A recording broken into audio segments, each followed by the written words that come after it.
This is part 2 of my Rogers Stadium review, and this is all about accessibility. So I'm a disabled person with generally good mobility, but I use a cane to get around, and every single day is different for me and how I feel.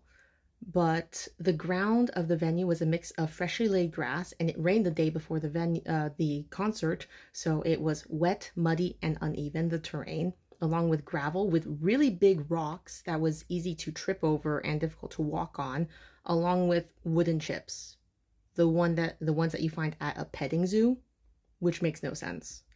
So I can't imagine, if it was hard for me, I can't imagine how it would be for someone who uses a walker, a wheelchair, or other mobility devices.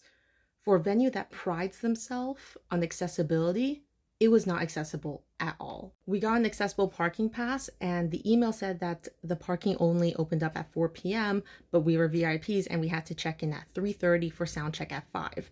So the day before the concert, we went to the accessible parking lot to check it out and asked staff member what time parking opened up. The staff member asked security, and security told us that it opened up at 2 p.m. the next day.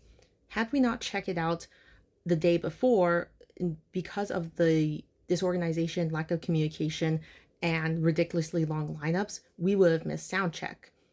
There was also an extremely long walk between the accessible parking and the gate, and the email and the website said that there would be a shuttle available to bring us between the gates and the parking lot, but the shuttle only started at 4 p.m. Before the show started, I went to guest services and asked for a wheelchair for the end of the show due to mobility issues.